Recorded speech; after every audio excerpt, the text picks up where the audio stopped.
Hey guys, Mark Holmes here, and as always, I want to thank you all for watching, commenting, subscribing, and being part of the Joe Boo Sports Report. Without you guys, this literally does not work. Just got finished with the live stream. Thomas Covert. Thomas Covert. Thank you very much for the super chat, and you were the winner tonight for our drawing. Please email me before midnight tomorrow night, because if you don't, we'll end up basically drawing another name. So please, Thomas Covert, you are the winner chicken dinner of the Joe Boo autographed by Dak Prescott t-shirt. But listen, if you didn't win, if you did not win, I have another one. We're going to wait a little while before we give that one away, but I have a lot of other autographed shirts of Joe Boo's. Back before we had COVID, we would always go to the CSA shows. Whenever any of the Dallas Cowboy players came up, we went through and we got them. Because I know I've got Jay Novacek, I've got um, shoots, Charlie Waters. I know I've got Bill Bates. I know I've got Ed Too Tall Jones. I think I've got Randy White. So I've got a lot of autographed memorabilia that we can go ahead and give away. And I'm doing it partially as a thank you for all of you guys that have supported the channel. I do a lot of things. You guys have seen some of my woodworking and things from like the box. Actually, I don't think I've uploaded that video of that mahogany box I've been working on. I delivered that and got it in place and taken care of and stuff, and it actually looks really good, and they're happy with it. In fact, I may end up having to make about 3 or 4 more of those things. How the hell I'm going to do it, I don't know, because I don't have the space really to do it the way I'd like to. I need a bigger workshop. And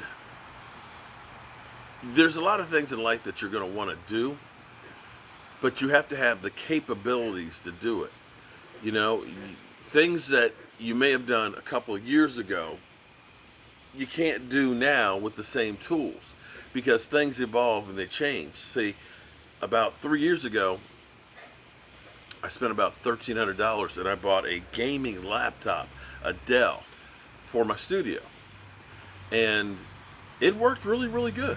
It's worked really good. The problem with it is because it's a laptop, it overheats a little bit. And if you've ever seen the movie The Matrix, you know, like when they're in the Matrix egg, you know, and they're getting the power sucked out of them, and they got all the plugs that are plugged down the spine and all that. That's literally what my laptop looks like, because there's plugs in there, because I've got 3 monitors that are hooked up to it. I've got the soundboard that's in there. I've got the mixing board in there. I've got actually the controls for all of the Wi-Fi cameras. And then you've got 3 Wi-Fi cameras. You've got 2 regular plug-in cameras that are in there. The computer system is literally screaming for, you know, its life on it. And it was great 2 years ago, 3 years ago, even last year. But as things have evolved, gotten more complex, the old things don't work anymore. And that's why you have to upgrade. And you can look at that as a metaphor for where the Dallas Cowboys have been. See, this is what I enjoy doing. If you've been following me for any length of time, everything can relate to football. Football can teach you a lot. Football's not perfect. Football is not perfect. It's got problems.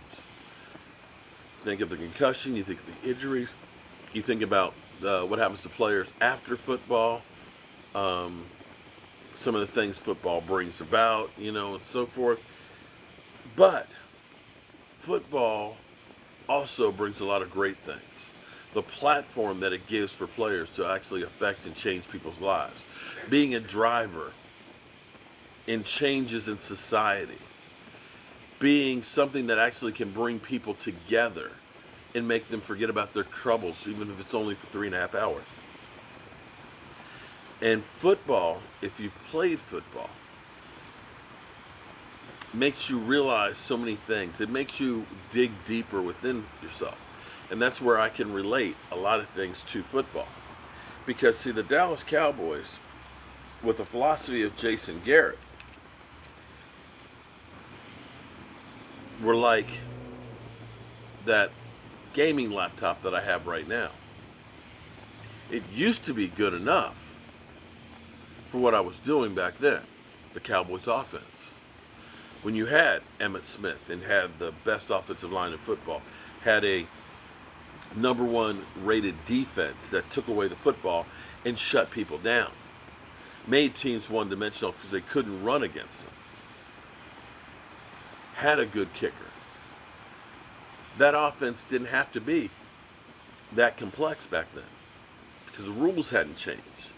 You know, the illegal contact wasn't really there. The quarterbacks could get jacked up. But now, the game has evolved. It's changed. You touch the quarterback, they're getting 15 yards, unless they're Dak Prescott. Dak Prescott, they can jack up and they won't call it. I don't understand that. But if you don't believe me, watch the Jets game, okay, where they came back and they fined 2 guys for unnecessary roughness that weren't called as penalties during the game. But the game's evolved. Because of illegal contact, you know, cornerbacks can't do the stuff that they used to do. You look at a receiver funny, you're getting a foul. If it's Tom Brady and you go like that, you're getting a personal foul. So teams are going to throw the ball more. And if you are a team that thinks we're just going to run on first down all the time because that used to work, you get the where the computer can't keep up. And herein lies where the Dallas Cowboys have been with their offense. Our offense, sorry, it's antiquated.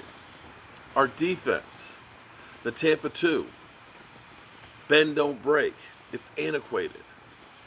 Now, you got to get after the quarterback. You got to upgrade to that gaming desktop. You got to get 3 fans in there to keep that sucker cool. You got to get it so it's designed to have 4 monitors on it.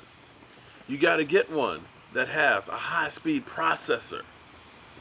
You have to have one that is part of the 5G for the Wi-Fi system for the cameras.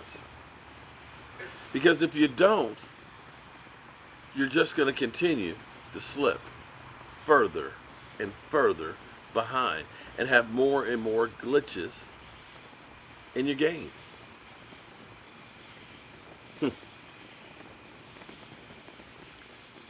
I hate it when things don't run right. You know, I'm one of those people that I like everything to go smooth. I like to know what's coming, and I like to be able to hit it.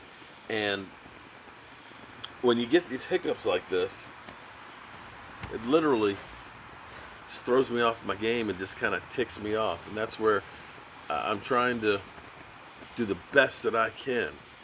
And I like to make sure that what I put out there is really good. And just disappointed the heck out of me tonight. Gerald McCoy, man. Damn. The team will be okay. As Deion Sanders said last weekend,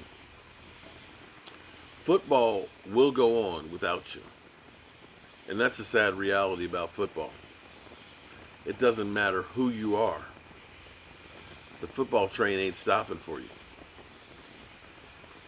And you looked at Gerald McCoy, who seemed to be kind of that leader. You could see how he is already beginning to try and take some of the younger guys under his wing. When you saw him kind of showing some things to Tristan Hill, you saw his excitement about wanting to play in front of his family and being there in Texas. That's the kind of guys that you want to root for and say, man, I hope that guy can be on the field. I'd like to see him be able to win a ring. And the thing about football, it sucks. Injuries are going to get you. Well, Thomas, make sure you get in touch with me, man. You are the winner chicken dinner. As well as Howard Floyd. Howard Floyd, you want a Joe Boo shot glass, make sure you email me as well, so that way we can get you your beer glass. Not shot glass, beer glass. Oh boy. Just never seems to be enough hours in the day. Alright, y'all. I'll see you first thing in the morning. Don't sleep on the Dallas Cowboys. Have a good night and be safe.